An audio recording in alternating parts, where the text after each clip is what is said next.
I want to get into my last part, which I just want to talk about. I guess I just want to list some of my favorite albums of all time. I can definitely. I'm trying to limit this from like artists. Like I'm not gonna just put the same art. Like I'm not gonna use more than one project from the same artist, I guess. This one's gonna be more of a hip hop list. I could probably I would think about I could probably make a lot of lists, so I'm just keep this one simple for the sake of time. These are like some of my favorite, I guess, must listen to hip hop albums for me that kind of like helped me out during my times and how I listen to songs now. No, there's no typical. Oh my god, I can't speak. No particular order. So yeah, one, the Pink Lava Lamp by Charles Hamilton. That album, I mean, it was made to be an album, but it didn't get released as an album because of issues with his label. But it is now currently out on streaming services as an album, so it's now technically quote unquote an album now. But the album came out. The album was made, I believe, in 2005 or whatever, like during his dark time in life, but it didn't come out until 2008 or 2009. I think 2009, which was weird because that came out at the same time Drake was coming out, so it was like you kind of had your choice with either Drake or Charles Hamilton. Like that was who you want, I guess, to be the flagship of hip hop, and of course obviously everyone went Drake. So but definitely that album is I would say definitely if you're going through things in your life, like that album definitely spoke to me and gave me perspective, and it made me feel like what I'm going through isn't unique. Everyone go through these things, so it's nice to know that someone was dealing with it and he was able to voice his way of going through it musically, and that's what I eventually ended up doing myself. So yeah, the Pink Lava Lamp by Charles Hamilton, Below the Heavens by Blue In Exile. Blue came out around the same time as Charles Hamilton. They were both actually on the same freshman list of XXL 2009, but I didn't start listening to Blue music until when I was in college. He was also one of the people I listened to when I was designing. So I actually sat there and listened to Below the Heavens and fell in love. His very laid back style. The production by Exile was amazing.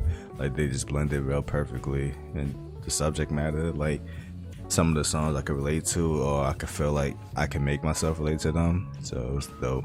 Especially, I believe when he made that album, I think I was close to his age at the time period he made the album, because at the time he was older in real time. But so it was nice to know that it was from Pink Lava Lamp, he made that during his high school time, so I was in high school and I was listening to that. And then Below the Heavens, he made that when he was in his early 20s and I was in my early 20s at the time, so I would to see the growth and the mindset of how I developed through my music. It was definitely good for listen to those two albums to hear the difference. Third one, Tupac, or aka Machiavelli, the Illuminati album. I mean, I could literally say all his albums, but that album, of course, as I grow older, it stands out to me more because I feel like he was trying to definitely send some kind of message with this album, and I feel like whatever he was gonna do next was gonna be even more deep and impactful. Of course, some of the songs, the first song, he started off dissing everybody, and the last song he ends the song off dissing everybody. So I feel if I had one knock on the album, I would say that would be it. Because then you have songs like Blasphemy and White Man World and Hold Your Head, and it's one second he's real deep and introspective, and the next second is West Side, forget Biggie and all of that, and Jay-Z. So it was like, it was definitely like, I felt like if he would have moved on from that, that album definitely would have been 10 times more impactful if he would have kept it straight up, like, just, you know, if he just kept focus on subject matter, I guess. Like, I'm not saying that all his songs had to be deep, because there was something like Toss It Up, but then again, if you listen to the original Toss It Up, I believe it was only just his first verse. It was the first verse about, you know, a girl. Then the album version, the second verse is him completely dissing Dr. J, and it's like completely off topic from the song.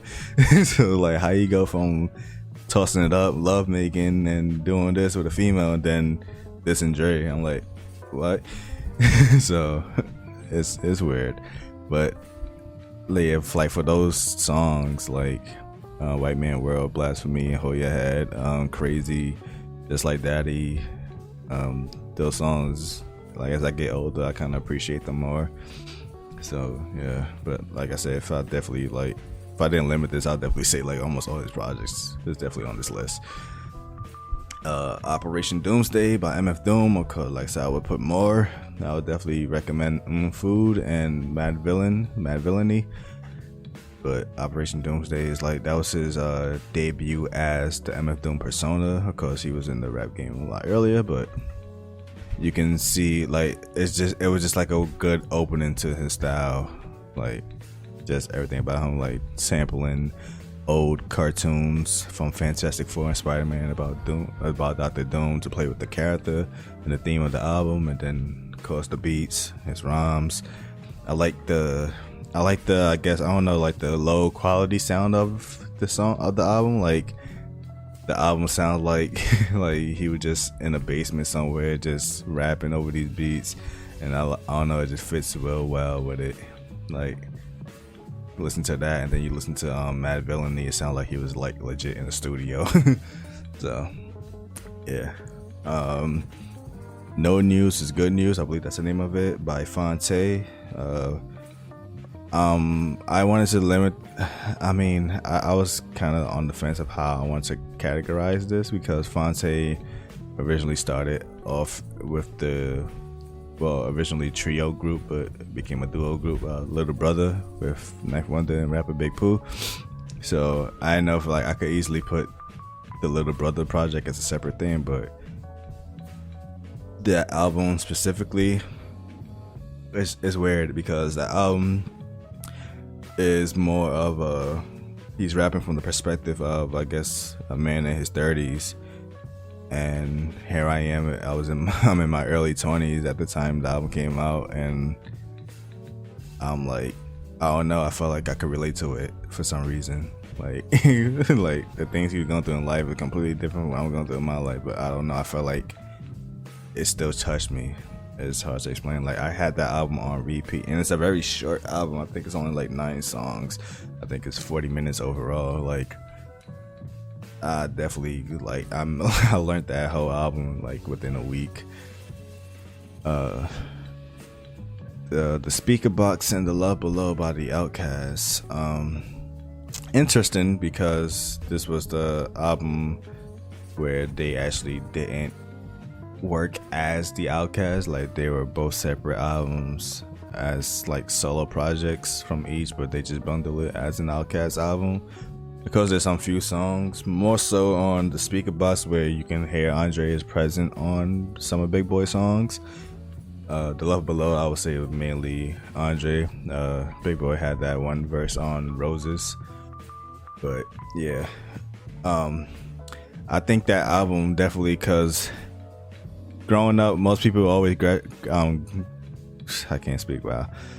Gravitated towards not Big Boy, Andre 3000 more, from like just his weird style when he performs on stage, like the way he dressed and his voice and how he rhymes. Everything about him was just very like unique, and I feel like Big Boy didn't get like the credit. Like he just always got outshined. So going back and listening to it, Speaker Box is definitely, well, they definitely got the accolades for the work, but I still feel like it would be very underrated to most people. Like if you would pick like what was the biggest song between each one, obviously it would be Hey Ya, which that was on the Love Below section of the album. Big Boy had, I think, what was his most, The Way You Move, that was his most standout single. But if you would compare which one was bigger between those two, The Way You Move would be more hip hop friendly, and Hey Ya was definitely just universal. So, but yeah, Speaker Box by Big Boy, that actually got me into listening to his songs more. I listened to Boomerverse afterward. That album is definitely dope as well. So definitely give that a shot. And then the Below, I mean, that's the closest you're gonna get to a solo Andre project, but people were disappointed at first. Even I was when I first heard the project. Like, I think I heard the project when I was in high school the first time, and I kind of completely dismissed it because I was so close-minded. Like, of course, like I said, I didn't appreciate Big Boy enough to listen to the Speaker Box. So I just wanted to hear the Love Below part, and then we was expecting like bars from Andre, like just him just purely going in rapping for like however song, and the whole thing is just a freaking R&B singing project. And I'm like, yo, what is this? I'm done. I only like listened to like 3 songs and I turned it off. So going back at it now, definitely fell in love with it. The instruments, the instrumentals, the production, the subject matter. Of course, the whole project is basically about love and different aspects of it. Got songs like Behold a Lady, which like he felt like the concept of, I guess, a more proper woman were like dying out in the day and age, or at the time. I think that album came out in 2004. So yeah, that, then Hey Ya, which had the meaning of like dealing with, I guess, being in a relationship for the sake of love, or just knowing when to call it quits. Roses, that was more about, I guess, a girl just feeling like she was just too good and like being stuck up about her ways. So he's just like, bro, like, you're not all of that. Like, so yeah, there's definitely, the whole thing is definitely just like different aspects of how he viewed love and such. So definitely those two, well, one album, but those 2 sections of the albums are definitely great in their own rights. Control System by Ab-Soul, that pretty much helped me down my entire college tenure. Like, Ab-Soul is very, very, very underrated. Like, I know out of the whole TDE camp, at the time it was mainly the Black Hippie group, Kendrick, J-Rock, Soul, and Schoolboy. At the time, it was more Kendrick and Schoolboy who was taking over in terms of like mainstream, but obviously Kendrick became the megastar he is now. But Ab-Soul always took the back seat, and that sucks because I feel like he's far superior to them. But I think that's the thing. Like, I think his subject matter is way too like out there for you to just like, you could appreciate his instrument, like the production, the instrumentals and stuff. Like, they sound more modern. Like, you can like definitely like, if I like the normal rapper was rapping over those beats, it would be a completely different story. But the subject matters he rap about is what makes it like like, it's real deep. Like, you really gotta like focus on what he's talking about on some of these songs. And I also like that he kind of like he repeats a lot of things, not a bad way, but like he repeats lines and song titles from songs from that was like an earlier project, and he does that as he keep going to let you know that's like, this is all one like flowing theme that he's talking about. And you like, this, I've been rapping about this since day one, and you could like, I'm letting you know that this is still a thing. Like, people still not getting it. So it's like, it's dope. Actually, funny things that I recently went back and listened to his Do Without Will album. The first time I listened to it, I didn't know how I felt about it. Like, it was alright, but I never went back to it. And funny enough, because that album actually came out the same day Charles Hamilton's album came out, and I'm definitely gonna support Charles over Ab-Soul. No disrespect, but Charles done more for me before I even knew who Ab-Soul was. So, but I recently went back to listen to him, like that album, like a week ago, and that album is very underrated as well. I feel like. And it sucks because he have not put out a project or mainly songs at that since then, and I'm just waiting right now. But I feel like maybe that is why he stopped. Well, I won't say he stopped, but I guess he on a break, because I feel like he put out this project and people just didn't get it, as always. But I feel like people didn't get it more so now with this album. Like some of the other projects, you can, like, some of them will go over your head, but sometimes you could get it and you still rock with it. But I feel like he kind of went out there for that one. Like, you really had to, like, understand. So yeah, but Control System more for, like, for me, like I said, that I had that on repeat my whole college time period, and I still listen to it to this day. And my last one would be Capital Punishment by Big Pun. I always equate that to probably being one of the first hip hop albums I have ever listened to, like, in its entirety. As a kid, my late uncle, he had that album. He introduced me to that album, and he introduced me to the Marshall Mathers LP album. But that album could also be in that I am mixed, I'm half Puerto Rican, and, like, I feel like at the time, like, I mean, there's not much, like, Hispanic or Latino rappers out there that was, like, going as hard as him. Like, some of them was out there, but I didn't really like I didn't really like Fat Joe like that, even though, like, they came together. Well, Fat Joe kind of came first, and he put Big Pun on, but I don't know, I never really liked his flow, his voice on some of the songs. There was Noriega, same thing. I didn't really like Noriega's voice. Like, some of his beats was amazing, his songs were dope, but, like, I don't know, I just couldn't get into his voice. Like, I don't know, he just sounds, I don't know, it just sounds like he just talking. It's hard to explain. But then you go with Big Pun.